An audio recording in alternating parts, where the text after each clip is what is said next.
मोर्चानी? आता मला वाटतं काय 2-4 दिवसापूर्वी काही लोकांचा मोर्चा होता आमच्या लहान भावांचा. ते नावाने लहान भाऊ आहे, बाकी काही कर्तृत्वाने नाही आहेत. पण तुम्ही लहान भावाकडे लक्ष दिलं नाही ना आजपर्यंत? माझं खूप लक्ष आहे, म्हणून मी लहान भावाला काय काय लागतं ते नेहमी सांगत असतो. नाराज आहे लहान भाऊ तुमच्यावर? आमचा नाराज याच्यासाठी आहे ना की आमच्या भावाला बोलतो तू शिक्षण घे, नोकरी घे, तू मेहनत कर, तू अभ्यास कर. पण तो काय बोलतो, भाई मला अभ्यास नाही करतायत, मला केरसुनी. लहान भावाचा आरोप आहे की तुम्ही त्यांच्याकडे गेलेच नाही, पुस्तकं घेऊन गेलेच नाही त्यांच्या वाड्यामध्ये. आता आम्ही आमच्या बापानं 11 13 मातंग परिषदा घेतल्या, तर हे मागणे काही सुधारले नाही. आणि मी आपल्याला नाही आपल्या भाऊ आपल्याला ऐका, माझं चॅनल एक असंवैधानिक भाषा आपण वापरू नका, संवैधानिक पद्धतीनं बोलूया.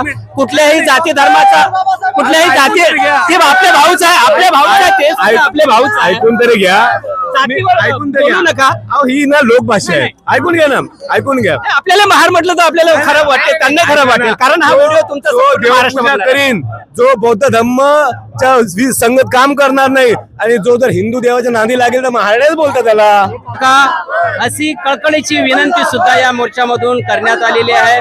सरकारने लक्षात घ्यावे. मोठा जनतेचा आक्रोश आहे. आपण बघू शकतो, मी पुन्हा तुमच्याकडे जातो. हे पूर्ण जे आहे हे पब्लिक दाखवतो मी या मोर्चामध्ये.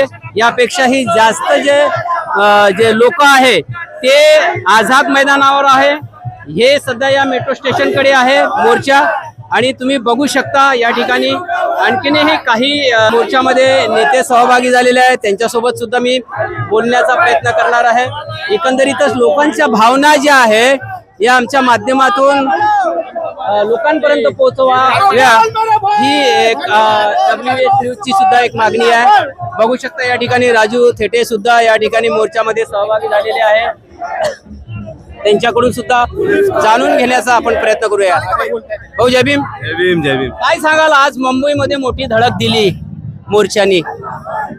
आता मला वाटतं काय 2-4 दिवसापूर्वी काही लोकांचा मोर्चा होता आमच्या लहान भावांचा. ते नावाने लहान भाऊ आहे, बाकी काही कर्तृत्वाने नाही आहेत.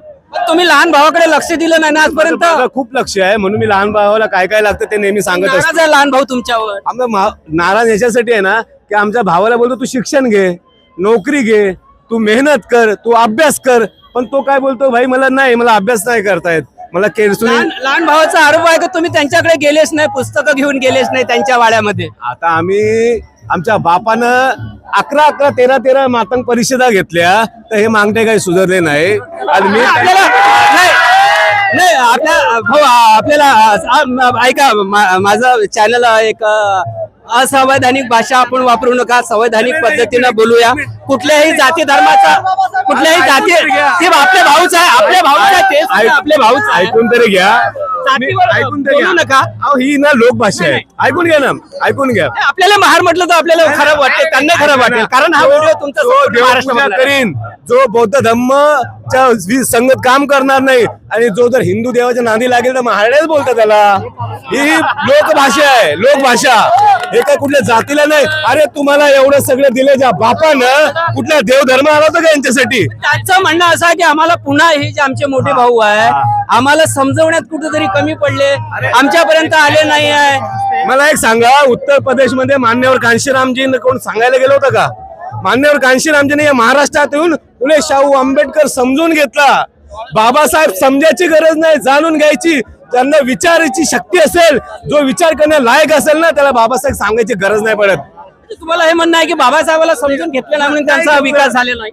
विकास झालाच नाही ना. समजून घेतलं असतं, चर्मकारांनी समजून घेतलं, चर्मकारांनी समजून घेतलं तर त्यांनी उत्तर प्रदेशमध्ये सत्ता बनवली. इथं बी चर्मकारांनी समजून घेतलं, म्हणजे शिक्षणामध्ये नोकऱ्यांमध्ये आरक्षण त्यांना फायदा करून घेतला. आता हे मागते घरातच राहतील, काय करणारच नाही. आता ते जेवणात त्याच्या तोंडात घातलं तरी खाणार नाही, दात तरी पाहिजे शिक्षणाचे. त्यामुळे ज्यानं शिक्षण नाही घेतलं ते आपली तशीच राहणार आहे. भाऊ थेटे नेहमी यांचा भूमिका असते, रोखोक असते. आणि बघू शकता पाऊस येत आहे या ठिकाणी, तरी पण आमचे जे सैनिक आहे, भीम सैनिक आहे, या पावसामध्ये सुद्धा एकदम दटून आहे. हे बघू शकता. आणि नक्कीच 58 जाती ज्या आहे या मुंबईच्या मैदानामध्ये आलेल्या आहे, आणि मागणी एकच आहे की उपवर्गीकरण होऊ देणार नाही. आता सरकारने हा इशारा सुद्धा लक्षात घ्यायला पाहिजे. मी पुन्हा तुम्हाला हे दाखवतो.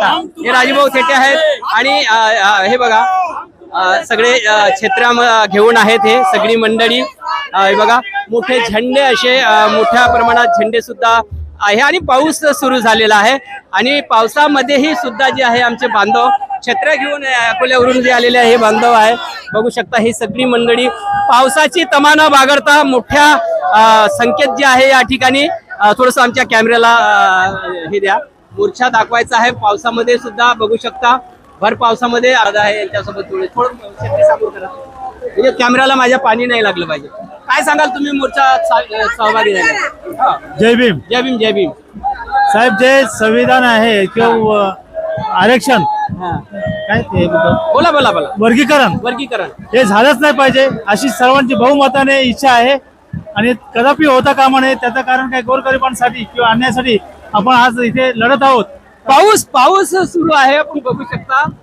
पाऊस मोठ्या तरी पण मोर्चेकरू जे आहे पाण्यामध्ये सुद्धा या ठिकाणी दटून आहे मागणी आहे एससी आरक्षण जे वर्गीकरण उपवर्गीकरण जे सरकारने डाव आखलेला आहे करण्याचा त्याच्या विरोधात हा जो एल्गार आहे मुंबईच्या मंत्रालयावर धडकत आहे पाऊस सुरू आहे मुंबईमध्ये आणि उपवर्गीकरणाच्या विरोधात हा मोर्चा आहे महिला सुद्धा बघू शकता आपण बाबासाहेबांचा फोटो आनंदराज आंबेडकरांचा फोटो हातामध्ये घेऊन आहे आणि छत्र आणि संपूर्ण महाराष्ट्रामधून जे आहे या मोर्चामध्ये जे आहे आमचे 59 जातीचे जे लोक आहे हे सामील झालेले आहे हे बघू शकता छत्र्या घेऊन उपवर्गीकरण रद्द करा अशी मागणी जी आहे एकंदरीत या मंडळींनी सगळ्यांनी केली आक्रोश आहे की उपवर्गीकरण जे आहे ते रद्द झालं पाहिजे आता सरकार बघूया अधिवेशन चालू आहे अधिवेशनामध्ये कालच 26-27 आमदार जे आहे